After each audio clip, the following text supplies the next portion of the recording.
వాళ్ళు దంపతులు విడాకులు తీసుకున్నారా లేదా, ఆ తర్వాత కలిసారా లేదా, ఈయనెవరు, వాళ్ళు చూసుకోవాల్సిన వ్యక్తిగతంగా ఎవరిని ఖండించుకుంటారో వేరే మాట. కానీ దాన్ని ఒక ఆధారంగా తీసుకొని చాలా రసవత్తరమైన చర్చగా ఇదొకటే కాదండి. ఇప్పుడు రాజ్ తరుణ్ అనే ఆయన, అవును, లావణ్య వాళ్ళ వ్యవహారం ఉంది. ఆ అమ్మాయి నేను ఇన్ని రోజుల నుంచి ఉన్నాను అంటుంది. సహజీవనానికి కూడా వివాహ స్థాయి ఉంది, వాళ్ళకు కూడా పరిహారం ఉంది, సుప్రీంకోర్టు చెప్పిన పరిస్థితి ఉంది. అవునా కాదా వాళ్ళు తేల్చుకోవాలి. వాళ్ళు ఒకవేళ తొందరపడో లేకపోతే ఆవేశంలోనో బయటపడితే దాన్ని మీడియా తగిన పద్ధతుల్లో సమతుల్యత పాటించి చేర్చాలి. కానీ దాంట్లో వాళ్ళ వీడియోలు, వాళ్ళ ఆడియో లీకులు అవన్నీ పెట్టి ఇలా అంది అలా అంది, అందులో కూడా అంతే. అందులో కూడా ఆమె మీద చాలా ప్రసారాలు కనుక మీరు చూస్తే మహిళ ఇంకా అంతకుముందు కూడా ఇప్పుడు పేర్లు మళ్ళీ సందర్భాలు తెస్తే బాధపడతారు. అసలు ఎవరెవరికి పుట్టారనే చర్చ ఏంటండి దరిద్రం టీవీల్లో. సోషల్ మీడియాను మనం అతను ఎవరు ప్రవీణ్ హనుమంతు అసభ్యంగా ఉందని అతన్ని ఇప్పుడు అరెస్ట్ చేశారు. అందరూ కూడా ఖండించారు సోషల్ మీడియాలో ఇదంతా కూడా. దాన్ని ఇక్కడికి తీసుకొని వచ్చి ఇప్పుడు విజయసాయిరెడ్డి కేసు ఏమేస్తాడు, ఆయన తనది ఎలా ఖండిస్తాడు, ఆ శాంతేన ఆమె భావోద్వేగానికి గురవటం వాళ్ళు వ్యక్తిగతంగా వాళ్ళు దాన్ని ఖండించుకోవచ్చు. వాళ్ళు నేను ఎస్టీ కాబట్టి అంటున్నారు, మహిళ ఎస్టీ అవన్నీ నిజం. ఆమె దాని మీద ఆమె చర్యలు ఆమె తీసుకోవచ్చు. చట్టం అందరికీ సమానంగా అందుబాటులో ఉంటుందండి. అవును, ఆరోపణలు చేసే వాళ్ళైనా, ఆరోపణలకు గురైన వాళ్ళైనా, రాజకీయ ఆరోపణలు వేరు, ప్రభుత్వ వ్యవహారాల్లో తప్పొప్పులు వేరు, వ్యక్తిగతమైన అంశాలను అదే పనిగా నేను చూస్తున్నా. విజయసాయిరెడ్డిది ఇంకా అవ్వకముందే అలాంటి ప్రసారాలు చేసిన కొంతమంది మళ్ళీ సమాధానాలు ఇస్తున్నారు. ఇంక ఈ కథను ఇంతకంటే మనం మాట్లాడడానికి కూడా బహుశా ఎక్కువ ఏం లేదు. సో కనీసం అది సమాజానికి సంబంధించిన విషయం అయితే బహిరంగంగా చర్చించడం, వ్యక్తిగతమైందంటే వ్యక్తిగతమైనటువంటి పరిధిలో దాన్ని పరిశీలించడం, చట్టబద్ధమైన సమస్యలు, వివాహాలు, విడాకులు ఇలాంటివి ఉంటే వాళ్ళు చూసుకోవటం తప్ప దాని ఆధారంగా ఏదో చేయాలనుకోవటం ఇది చాలా అసభ్యమైన, చాలా బాధాకరమైనటువంటి విషయం. అందులో ప్రెగ్నెన్సీని లేకపోతే ఇంకొక దాన్ని కూడా ఆ భాష, రకరకాల భాషలు తీసుకొచ్చారు, బొమ్మలు వేస్తున్నారు. ఇది మంచిది కాదు, ఇది సరికాదు.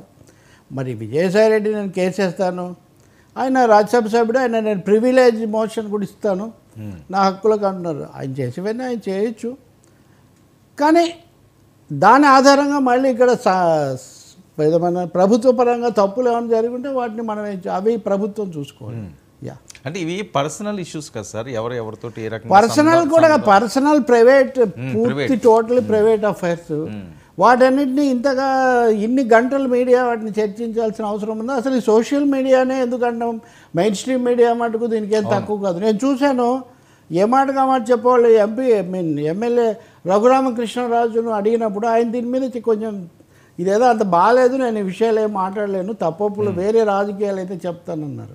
అలాగే జనసేన ఆమె మాట్లాడుతుంటారు, అడ్వకేట్ రజని, ఆమె కూడా ఈ పేర్లన్నీ ఎందుకు తెస్తున్నారని అంటాం నేను విన్నాను నేను. సో వాళ్ళేమే ఈ పార్టీ కాదు కదా. ఇక్కడ సమస్య ఏంటంటే మీడియా కూడా main stream media, social media అంటాం. సోషల్ మీడియానేమో మెయిన్ స్ట్రీమ్ మీడియాలో మిస్ అవుతున్నాయి కాబట్టి మేము సత్యాలు తవ్వి తీయాల్సిన సత్యాలు ఇవి కాదండి. ప్రజలకు సంబంధించినవి, దేశానికి సంబంధించినవి, హక్కులకు సంబంధించినవి అసంఖ్యాకమైనవి ఉన్నాయి. ఎవరెవరు ఏంటి వాటి అన్నిటి మీద చెప్పి, నేనైతే మనందరము బిడ్డలు, మేము అందరం ఎవరో ఒక తల్లికి పుట్టాం అంతే కదా. ఆ బొమ్మలేసి ప్రెగ్నెన్సీ అనే బొమ్మ అసలు దాంట్లో అపహాస్యం అని ఉందండి, నాకు అర్థం కాదు. మనం భయంకరమైన సినిమాలు చూస్తాం, రేపుకు గురైనటువంటి ఒక మహిళ కూడా బిడ్డను కాపాడుకుంటుంది. రేపుని ఖండించడము, వాడిని శిక్షించడం అదొక భాగం. ఆ బొమ్మలన్నీ వేసి ఇష్టానుసారం అదేదో మహా ఇదైనట్టు చాలా దారుణం అండి. అది వేరు. ఇంకా రాజకీయంగా వ్యక్తిగతంగా వాళ్ళ మీద ఏమో ఆరోపణలు ఉంటే, నేను విజయసాయిరెడ్డి పొద్దున మాట్లాడేందుకు చూశాను. నేను ఆయన మీడియా వాళ్ళతో కూడా దాదాపు ముఖాముఖి వాదన అవన్నీ కూడా జరుగుతున్నాయి. బహుశా వాళ్ళు తెలిసిన వాళ్ళేమో రే అది కాదురా ఇది కాదురా అని కూడా ఆయన చెప్తున్నారు కొంతమందికి.